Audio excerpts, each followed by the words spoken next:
Final. तो लेते हैं ग्रेविटेशन।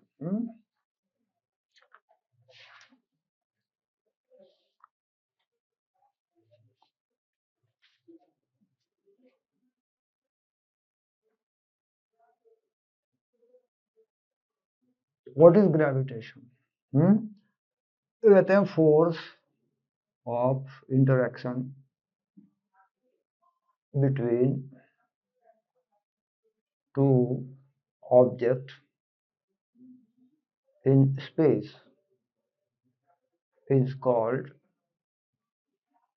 ग्रेविटेशन। यानी ग्रेविटेशन जो है एक वर्ड जो है यूज किया जाता है स्पेस के अंदर अगर दो ऑब्जेक्ट हों उनके बीच में फोर्स क्या लगेगा, और इसमें ध्यान रखना होता है ड्यू टू देयर इनर्शिया। कैसा फोर्स होता है ये? ड्यू टू, हाँ मतलब इसमें ऐसा होता है कि चार्ज वगैरह में भी फोर्स होते हैं ड्यू टू देयर इनर्शिया। तो इनर्शिया में कौन होता है? मास होता है। मास को मेजर करते हैं तो इनर्शिया होता है। तो न्यूटन्स के अकॉर्डिंग क्या रहता है? न्यूटन ने क्या दिया फॉर्मूला? Law of gravitation. इन्हीं का दो ऑब्जेक्ट रख लेते हैं कहीं, क्योंकि ये मीडियम पे डिपेंड नहीं है, फ्री स्पेस में रखे कहीं और रखें। दोनों अगर एक ही मीडियम में रहेंगे तो इसे फर्क नहीं पड़ने वाला है। तो इस ऑब्जेक्ट को रख दें m1 और इसे रख दें m2। तो इनके बीच में जो फोर्स है वो एक अट्रैक्टिव फोर्स होती है F, और इधर से भी क्या रहा? F रहा, सेम रहा। तो डायरेक्शन तो रहेगी लेकिन एक दूसरे की तरफ रहती है। तो फोर्स जो रहा वो रहा F G m1 m2 by r square. अब G का वैल्यू क्या है? 6.67 10⁻⁻11 ऐसी वैल्यू होती है, और मास केजी मीटर स्क्वायर वगैरह में होते हैं। तो डायमेंशन ऑफ जी की बात आ जाती है। तो कैसे निकलेगी जी की डायमेंशन? ये देते F R square upon m1 m2। चलो सिंपल हो गया, ये न्यूटन हो गया, ये हो गया m l t-2 फोर्स हुआ, और ये l स्क्वायर हुआ, और ये m स्क्वायर होगा नीचे। दो मास है ना, विशेष मॉडिफाई होके बनी तो क्या बनी? m पावर -1 हो जाएगी ऊपर जाके, l 3 हो जाएंगे, 3 हो जाएगी पावर, t-2 ही रहेगा ना, दो ही तो हैं बस, कुछ ऐसा हो जाएगा। ठीक है, dimension formula universal gravitational constant. Universal gravitational constant ये क्या रहेगा? ये तो हर जगह एक जैसा ही रहेगा आपका। ठीक है, फॉर्मूले का यूज कैसे करते हैं, फोर्स कैसे निकालते हैं? तो इस फॉर्मूले के अकॉर्डिंग जो फोर्स है तो उसमें क्या करते हैं कि वो सुपर पोजिशन प्रिंसिपल को फॉलो कर देता है। सुपर पोजिशन प्रिंसिपल, तो ये होता क्या? Vector addition, two and more physical quantity. Vector addition of two and more physical quantities, इसे कह देते हैं सुपरपोजिशन। तो कोई वेक्टरली अगर जोड़ा जाए तो सुपरपोजिशन की बात आती है। ठीक है, इसका पहला ही एग्जांपल ले लें। मान लीजिए यहाँ पे हमने क्या रखा कि एक इक्विलैटरल ट्रायंगल रखा, इसमें मास हमने रखे m m m, ऐसे रखती है मैंने, और साइड क्या की इसकी? एक a बना दी ऐसे, बस सब side a। What the force on each mass? Triangle पे आ जाएगा, और इसके बाद फिर अगर स्ट्रेट लाइन पे रखूं तो वहां पे भी आ जाएगा रिजल्टेंट। पहला केस मेरा ये हो गया, तो this is solve in this section of the board. और इसने कहा कि यहाँ पे हमारे पास मास रखे हैं कुछ एक स्ट्रेट लाइन पे, ये मास मेरे पास कुछ है 4m, ये मास m है, और इसके बीच में कहीं कोई मास m नॉट रखूं और ये डिस्टेंस मुझे v1 है, दैट इज d, और ये मास x पे रखा 4m से, ठीक। तो value of x such that force on m not is 0। Clear? ये भी एक अच्छा सवाल है, बड़े आराम से बैठ जाए। बंद ही कर दे, इसे क्या करना है, इसको भी बंद ही करना है, पड़ेगा, मच्छर आएंगे काम काम। आजकल वैसे ही दिवाली का धुआं घूम रहा है।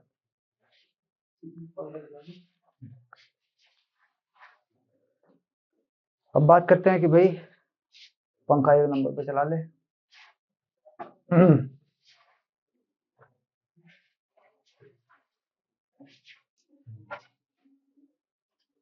हाँ, जब हम बात करेंगे कि इसमें और इसमें क्या वेक्टर कैसे यूज होगा, तो किसी भी एक पे देखा जाए तो ये सब एक जैसे ही है।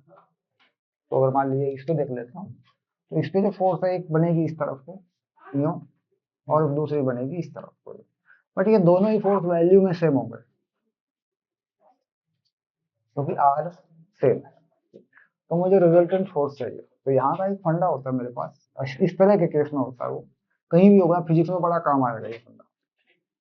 जैसे ये फोर्स दोनों बने हैं तो इनके बीच में एंगल जो है वो ये वाला, ये 30 डिग्री है, और ये भी 30 डिग्री, ये वाला, और ये दोनों एक्स इस तरीके से बने। तो जो प्रोजेक्टाइल मोशन में कर दिया करते थे कंपोनेंट, वो यहाँ भी हो जाता है, नीचे की तरफ आ जाएगा। दोनों का मिला के देखूं तो 2f cos थीटा, इधर को जाएगा इसका f sin थीटा, और इधर को जाएगा इसका f sin थीटा। ये कैंसिल हो जाएंगे, ये दोनों कैंसिल हो जाएंगे। मैं कुछ ऐसा लिख दूं कि इस तरफ को लिख दूं y और इस तरफ को लिख दूं x, तो मेरे पास fx जो होता है वो खत्म हो जाएगा, f sin theta minus f sin theta, very good. But fy जो आया मेरे पास वो नीचे की तरफ आ जाएगा, 2f cos theta, 2f cos theta. तो what will be the value of f, तो किन्हीं दो के बीच में, बिटवीन यानी टू, जो फोर्स है वो ही f है, तो इनके बीच में f देखूं या इनके बीच में f देखूं या इसके बीच में कहीं भी देखूं, तो f की वैल्यू क्या हो जाएगी, जी m² बाई a²। ये सिंपली f की वैल्यू है, तो इसे यहाँ पुट कर दूं मैं fy में, तो fy जो हो रहा है मेरे पास 2 अपॉन a² cos 30 √3/2। cos 30 की वैल्यू, थीटा यहाँ पे क्या बना है मेरा 30, ये थीटा बना है मेरा, ऐसे इसको मैं थीटा लिख रहा हूँ, ये थीटा, इसी के हिसाब से cos साइन बना रहा हूँ। अगर इसे थीटा मान को 60 के हिसाब से बनाऊंगा, बात फिर भी वही आ जाएगी घूम फिर के। तो ये फोर्स आ गया, ओके, और कहाँ चलेगा, बिल्कुल बीच की तरफ चलेगा, ऐसे यूं, और ये भी, इस पे भी यूं, और इस पे भी यूं चलेगा, ओके। अब इस वाले केस में का एम नॉट पर फोर्स 0 है, तो एम नॉट को अट्रैक्ट करेगा ये वाला कुछ इधर से, ऐसे, क्योंकि इस पे तो नहीं देखना 4m पे, एम नॉट पे देखना, और ये इधर को अट्रैक्ट करेगा। क्लियर? थोड़ी देर के लिए मैं मान लूं कि ये जो फोर्स है ये F1 है और ये F2 है, तो मैग्नीट्यूड में इक्वल डायरेक्शन में अपोजिट, तो कैंसिल हो जाएंगे, ठीक है। तो क्या हुआ कि F1 मैग्नीट्यूड में इक्वल है लेकिन डायरेक्शन में अपोजिट है, तो ऐसे लिखा जा सकता है। या फिर वेक्टर में लिखूं तो F1 minus F2 plus F2, ऐसे लिखा जा सकता है, और ये 0 हो जाता है। तो F2 कितना हो गया, माइनस F1, यानी F2 या F1 कितना हो गया, माइनस F2। तो फिर वही बात आ जाएगी, अगर मैं इक्वल करूं तो मैग्नीट्यूड में इक्वल करूंगा। तो इस केस में क्या होता है कि फोर्स 0 बनेगी एम नॉट के ऊपर, ठीक। तो पहले मैं F1 को देखूं या F2 को, यही की बात हो जाती है, तो पहले इसे देख लूं मैं यहाँ पे, जी 4m m not upon x², और after that g m not upon d minus x. What is the distance? d minus x, ऐसा हो जाता है। ये इसका स्क्वायर हो गया। तो इसमें से जो कट रहा है उसे कैंसिल करेंगे, ये आ गया। ठीक है, जो कुछ ऐसा ही नंबर दिया था मैंने, एम वाले हम लोग कुछ भी हो पुट करेंगे तो जो भी होगा। तो ये हो गया 4/x² और 1/d-x²। तो स्क्वायर नहीं खोला करते कभी भी, ध्यान रखना। जो भी आए, यहाँ तो 4 है, कुछ भी आए, 3 आए, 5 आए, 7 आए, कुछ भी आए, स्क्वायर नहीं खोला करते, बस इसको ऊपर सरका लिया करते हैं d-x वाली टर्म को, और x नीचे करके पूरे का स्क्वायर लगा दिया करते हैं, 1/4 कर लिया, है ना। यानी ये वाली टर्म ऊपर करके नीचे करके कर देते हैं, स्क्वायर नहीं खोला करते कभी भी, क्योंकि इससे क्या होगा, क्वाड्रेटिक बनेगी, वो फंसा देगी, है ना। तो रूट कर देते हैं बोथ साइड का, वो पॉजिटिव लेते हैं, d-x/x, तो इसका रूट क्या होगा, 1/2 हो जाएगा। Very good. अब x को खोल देते हैं, d-x/2 इसके साथ आ रहा है, और यहाँ पे हो रहा है x/2, ये छोड़ दे इसे 2, तो अब इसे जोड़ दे, d ऐड कर दे x प्लस x/2, तो ये हो गया 3x/2 इक्वल टू d, तो the x is 2d/3, is answer. Distance from 4m, आशा ये डिस्टेंस, तो ये है distance of m0 from 4m। Okay, दूसरी तरफ से देखा जाए तो माइनस करके बता दी जाती है वो डिस्टेंस। कंफर्म हो रहा है यहाँ तक? तो कोई इशू नहीं, वो आ जाएगा उसका।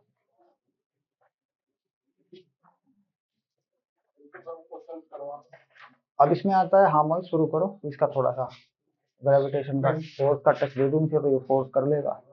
मैं तो प्लानिंग में था इंटीग्रेशन की। सर ने टेस्ट वो चेक कर दिया?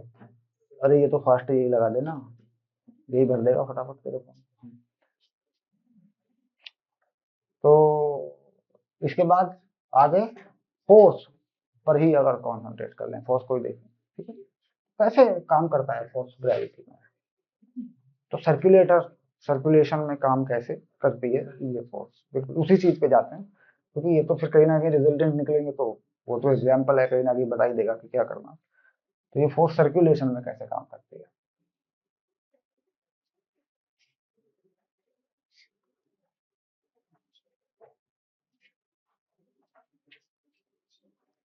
तो कहता है वन बॉडी एट रेस्ट, एक बॉडी कहाँ है, रेस्ट पर है, और एक बॉडी उसके चारों तरफ घुमाई जा सकती है। बिल्कुल, क्योंकि ये बॉडी क्या, मान लीजिए रेस्ट पर है, ये कैपिटल एम जो है ये रेस्ट पर है, और दूसरी बॉडी इसके चारों तरफ घुमाई जा सकती है, क्योंकि अट्रैक्टिव फोर्स है, जैसे न्यूक्लियस के चारों तरफ प्रोटॉन के चारों तरफ इलेक्ट्रॉन को घुमाया जा सकता है, वैसे दूसरी बॉडी को इसके चारों तरफ घुमाया जा सकता है। ये कोई एम है और ये एक सर्कल पे घूमने लगे, तो किस तरीके से ये मोशन बैलेंस होती है।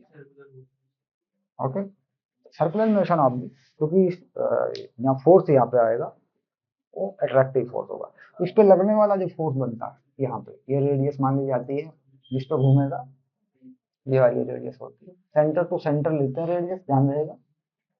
अगर इसकी कोई रेडियस भी दे रखी होगी तो सेंटर से ही काउंट होगी, उसके सरफेस से काउंट नहीं होता। तो इस पे लगने वाली फोर्स होती है, ये होती है सेंटीमीटर फोर्स, तो F इक्वल्स टू NA। तो यहाँ पे जो F हुआ है वो इसका फोर्स हुआ है, G/m/r², और वो MA किसके इक्वल हुआ है, सेंटीमीटर के, तो mv²/r। तो ये ऑर्बिट में किसे चल रहा है, v से, ऐसे आ जाता है। तो ये m हट जाता, तो एक r भी हट जाता, तो v निकल के आता G/m/r। ठीक, ये कहते हैं ऑर्बिटल स्पीड, ऑर्बिटल स्पीड। तो इस ऑर्बिटल स्पीड से एंगुलर स्पीड भी, टाइम पीरियड भी निकाला जा सकता है। तो time of revolution, time of revolution, एक चक्कर का समय,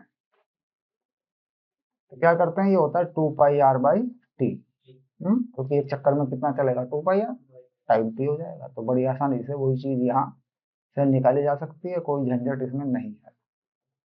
क्लियर? तो यहाँ से t जो निकल के आती है वो कितनी निकल के आती है, ठीक है। तो मैं इसको यहाँ कर लेता हूँ।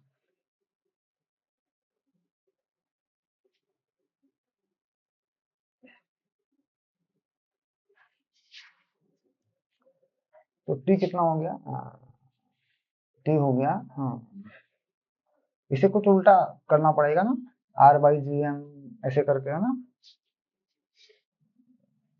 तो ये हो गया तेरा, टी हो गया 2 पाई आर, और ये हो गया R by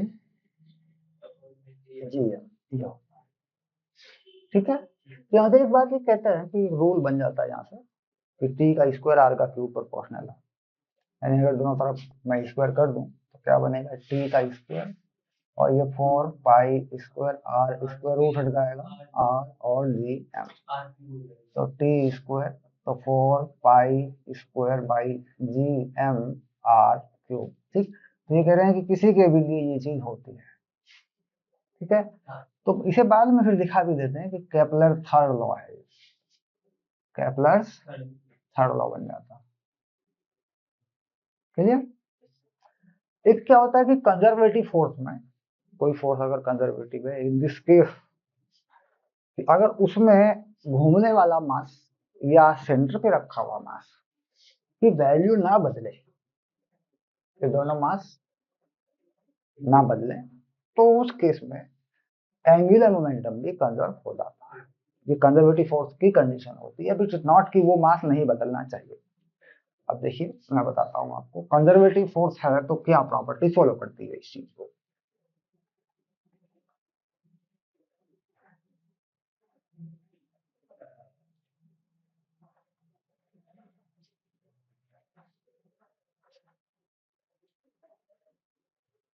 force of interaction या अट्रैक्शन बोल सकते हैं अब तो, इज कंजर्वेटिव एंड सेंट्रल, यानी सेंटर की तरफ लग जाया करता है। सेंट्रल फोर्स में सेंटीपिटल फोर्स बैलेंस हो जाया करता है। आगे तो नहीं बढ़ गए, नहीं यहीं तक आ रहा, ठीक। तो इसमें क्या होता है कि जैसे मैंने अब कहा, तो जी m1 m2 by R square ये कहा मैं, तो बहुत ध्यान देने की बात है यहाँ पर।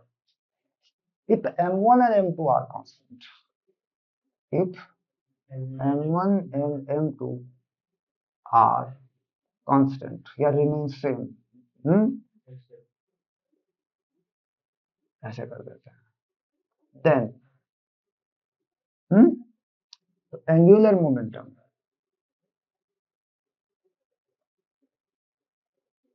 of revolving जो घूम रहा है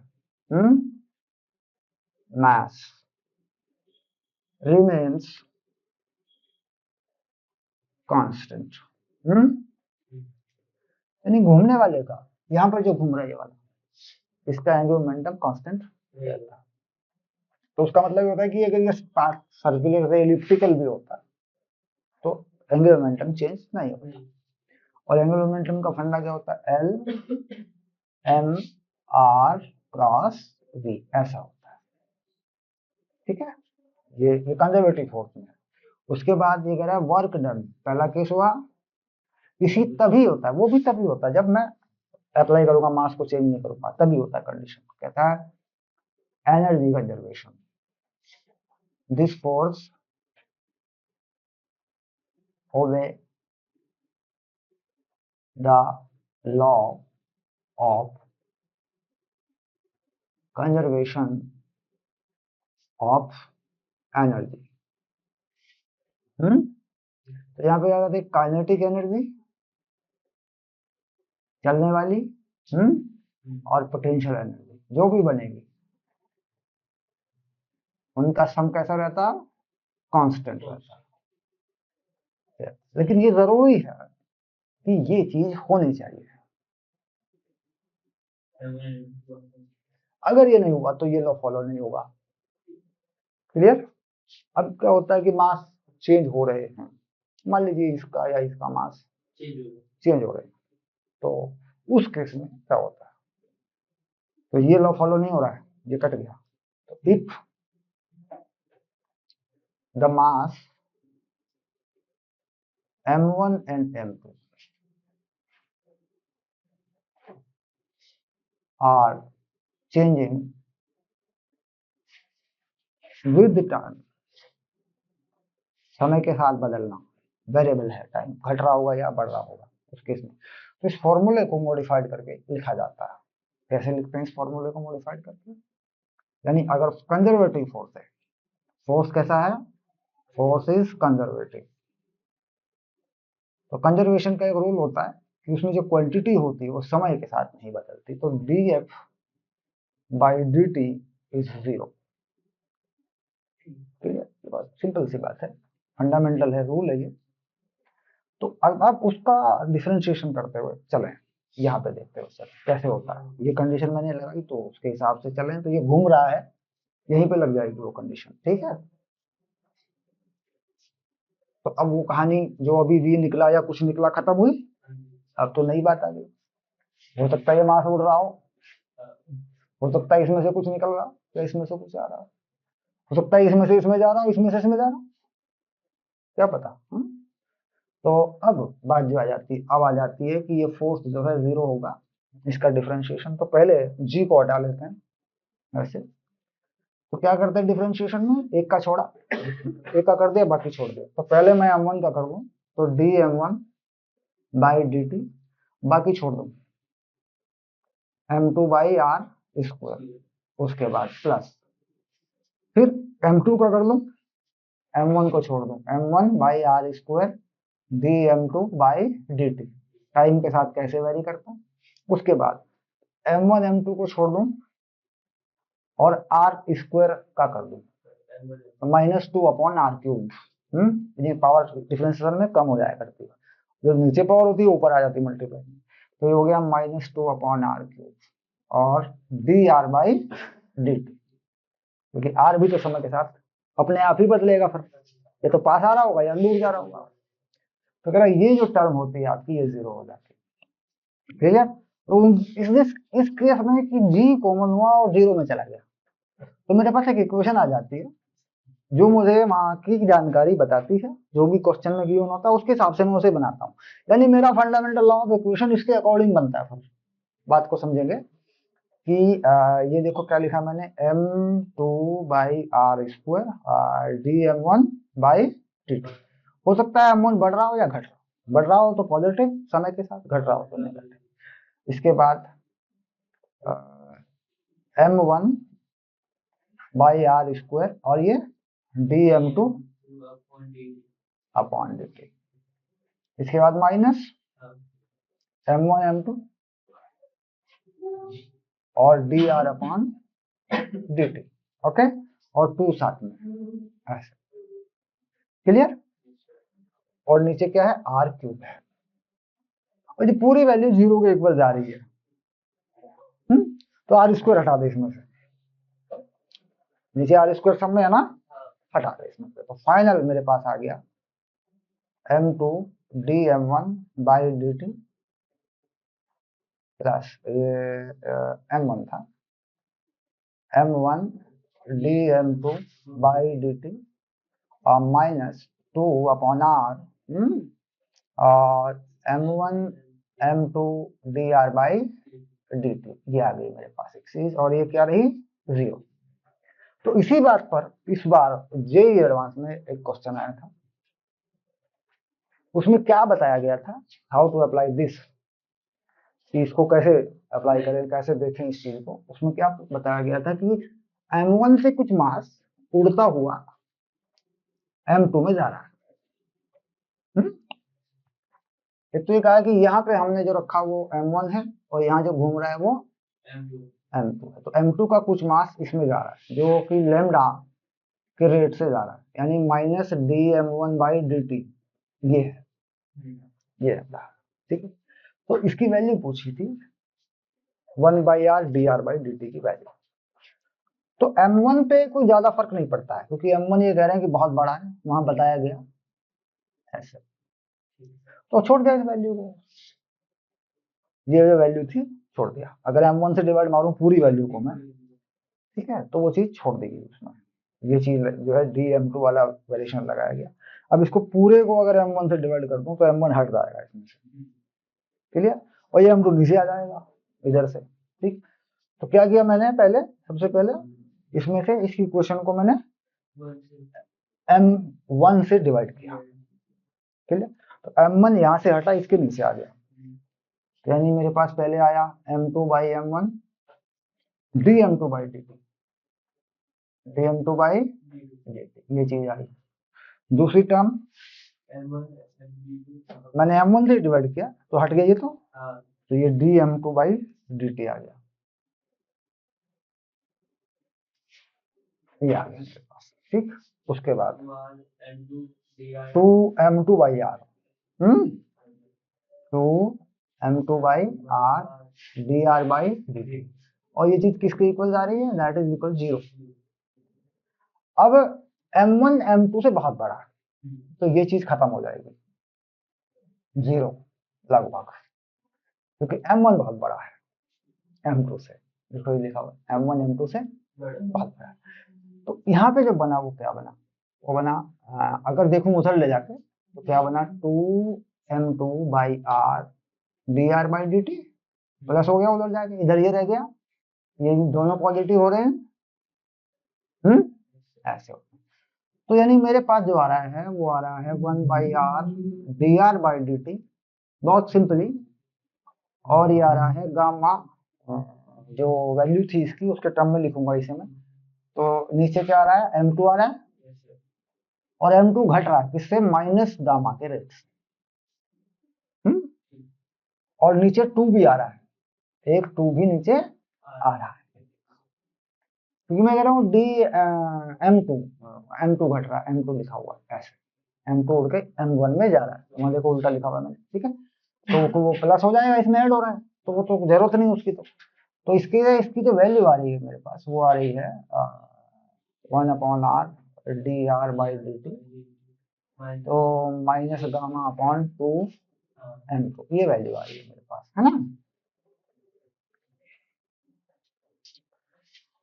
तो यहाँ पर क्या था कि ये क्वेश्चन का ये सॉल्यूशन जो मैंने अभी आपको दिया, ये किसी ने भी नहीं दिया, बताया ही नहीं किसी ने इसके बारे में कि ऐसा होता है, ये फंडामेंटल रूल है। सब ने गलती की है, तमाम कोचिंग सेंटर सारे के सारे सब गलती कर रहे हैं करने में, वो माइनस नहीं ला पा रहे यहाँ पे, तो क्या करवा दे रहे हैं, एंगुलर मोमेंटम कंजर्वेशन करवा दे रहे हैं, जो कि होगा नहीं। एनर्जी कंजर्वेशन भी तो यही करवा रहे हैं, इसी को करवा रहे हैं, ये तो होगा नहीं वेरिएबल मास पर, ठीक है ना, वैलिड नहीं, क्योंकि पहले तो वो कंडीशन लगेगी जिसमें फोर्स का ही कंजर्वेशन हो, वो तो हुआ ही नहीं। तो फोर्स कंजर्व हो जाने के बाद एक नया रूल बनता है, फिर मतलब D R by R D T minus gamma upon something, यहां से वो रूल फाइनल होता, और उस रूल के अकॉर्डिंग अगर मैं आगे चलूं, D R by R minus gamma D T by 2m2 ये आता है, ओके। तो ये जो चीज होती है ये वाली, ये क्या बनती है, लोग आर इंटीग्रेशन में ln होता है लोग, और ये चीज ऐसी रहती है, dt का t हो जाता है, जो भी टाइम पे होता है मास वो, जिस टाइम पे भी m2 होता है, तो m2 घट रहा होता है तो m2 माइनस समथिंग करके लगता है, तो वहां से एक मुझे इक्वेशन प्राप्त होती है, फाइंड आउट कर लेता हूँ मैं, फिर उसके हिसाब से वो लॉ लगते हैं, तो आर बढ़ रहा है यानी दूर जा रहा होगा, सिंपल सी बात है इसके हिसाब से